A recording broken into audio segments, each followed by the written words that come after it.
بسم اللہ الرحمن الرحیم۔ السلام علیکم ورحمۃ اللہ وبرکاتہ۔ وہ بابرکت سفر کہ جس کے اثرات نے پورے زمانے کو اپنی جگہ سے ہلا کر رکھ دیا اور جس کی یاد میں اسلامی کیلنڈر کی بنیاد رکھی گئی، آئیے آپ کو دارالندوہ مشورہ کرنے کی جگہ لے چلیں جہاں قریش کے بڑے بڑے سردار موجود ہیں۔ یہ کسی اہم مسئلے کو حل کرنا چاہتے ہیں۔ لگتا ہے یہ لوگ کسی بڑی مشکل میں پھنس گئے ہیں اور آج اس مشکل کو حل کر کے ہی اٹھیں گے۔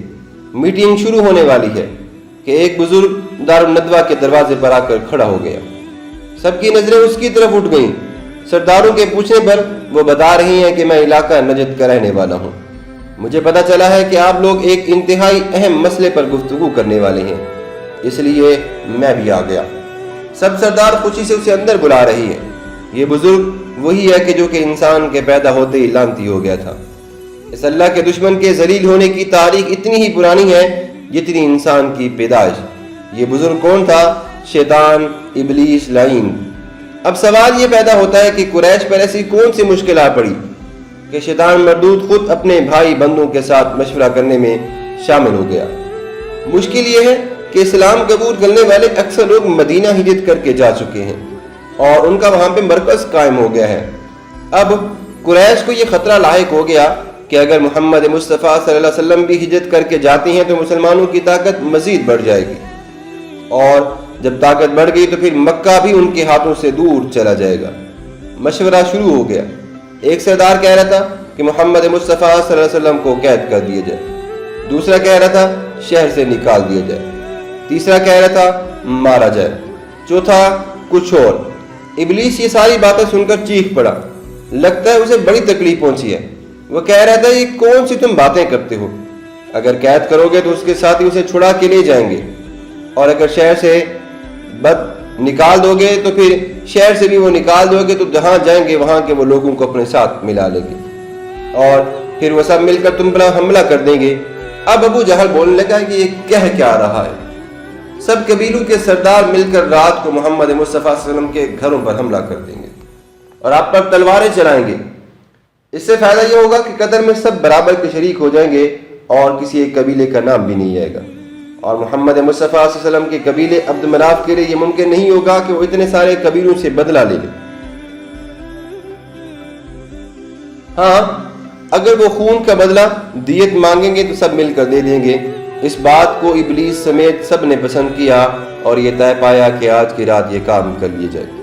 چلیے اب ہم آپ کو لے چلتے ہیں حضرت ابوبکر صدیق رضی اللہ تعالیٰ عنہ کے پاس۔ دوپہر کا وقت، کوئی آ کر بتا رہا ہے کہ اللہ کے رسول صلی اللہ علیہ وسلم پر کسی انسان نے سر پر چادر ڈالے آپ کے گھر کی طرف وہ کوئی تشریف لا رہا ہے۔ ابوبکر فرما رہے ہیں کہ اللہ کی قسم آج کوئی نئی بات ضرور ہے جو اس وقت نبی کریم صلی اللہ علیہ وسلم میرے گھر میں سر پر چادر ڈالے آ رہے ہیں، ورنہ آپ صلی اللہ علیہ وسلم تو ہمیشہ صبح کے وقت یا شام کو تشریف لاتے ہیں۔ لگتا ہے خدا کی ساری خدائی ابوبکر کے دروازے پر آ کر کھڑی ہوئی ہے، اور اب آپ صلی اللہ علیہ وسلم ابوبکر صدیق سے اجازت لے کر گھر کے اندر آ گئے۔ نہ صرف یہ کہ تشریف لے آئے بلکہ ابوبکر کے لیے دو خوشخبریاں بھی لائے۔ ایک تو یہ کہ اللہ کی طرف سے مجھے ہجرت کی اجازت مل گئی ہے۔ حضرت ابوبکر صدیق رضی اللہ تعالیٰ عنہ پوچھ رہے ہیں کہ کیا یا رسول اللہ صلی اللہ علیہ وسلم مجھے بھی آپ کے ساتھ جانے کی اجازت مل گئی ہے؟ آپ نے فرمایا ہاں۔ اور دوسری خوشخبری یہ ہے کہ آپ بھی میرے ساتھ ہوں گے، یعنی مکہ میں تو آپ میرے ساتھی تھے، اب اللہ تبارک و تعالیٰ نے آپ کو میری ہجرت کا بھی ساتھی بنا دیا۔ حضرت ابوبکر صدیق رضی اللہ تعالیٰ عنہ خوشی سے رونے لگے ہیں۔ حضرت عائشہ صدیقہ رضی اللہ تعالیٰ عنہ فرماتی ہیں کہ مجھے اس سے پہلے اس بات کا اندازہ نہیں تھا کہ انسان کو خوشی سے بھی رونا آتا ہے۔ آپ صلی اللہ علیہ وسلم ابوبکر سے روانہ ہونے کا وقت طے کر کے واپس جا رہے ہیں۔ اب آئیے ہم آپ کو مکہ میں آپ صلی اللہ علیہ وسلم کے گھر کے دروازے پر لے چلتے ہیں۔ رات کا وقت، قریشی دروازے پر کھڑے ہیں کہ آپ صلی اللہ علیہ وسلم نکلیں گے تو اپنا کام کریں گے، مگر انہیں یہ معلوم نہیں کہ آپ صلی اللہ علیہ وسلم کے نکلنے کا جو وقت تھا وہ سرداروں کے سر میں اور ابلیس کے منہ میں خاک ڈال کر نکل گیا۔ وہ گیا، وقت واپس نہیں آتا۔ اب تو آپ نہ جانے کہاں پہنچ گئے ہوں گے۔ اچانک ایک اجنبی آ گیا جو سرداروں سے پوچھ رہا ہے کہ تم لوگ یہاں کیوں کھڑے ہو؟ سردار اسے بتا رہے ہیں کہ ہم تو محمد مصطفیٰ صلی اللہ علیہ وسلم کے نکلنے کا انتظار کر رہے ہیں۔ وہ کہہ رہے ہیں کہ وہ اب تمہیں نہیں ملیں گے، اپنے سروں پر مٹی جھاڑو، جو محمد مصطفیٰ صلی اللہ علیہ وسلم تمہارے سامنے سے گزرتے ہوئے تمہارے سروں میں مٹی ڈال گئے ہیں اور تمہیں اندھا کر کے نکل گئے ہیں۔ مگر کفار دروازے کی دروازوں سے دیکھ رہے ہیں کہ کوئی شخص سویا ہوا ہے اور چادر بھی محمد مصطفیٰ صلی اللہ علیہ وسلم والی ہے. انہیں پوری امید ہے کہ یہ محمد مصطفیٰ صلی اللہ علیہ وسلم ہی ہوں گے، مگر جب وہ اٹھ کر بیٹھتے ہیں تو دیکھتے ہیں کہ یہ تو علی ہیں. اب یہ خالی ہاتھوں سے تالیاں تو پیٹ سکتی ہیں مگر ان کے ہاتھ میں کچھ نہیں آنے والا. محترم سامعین، یہ تھے نبی کریم صلی اللہ علیہ وسلم کے واقعات کہ جو کہ ہماری زندگی میں نبی کریم صلی اللہ علیہ وسلم نے جو بتایا ہے.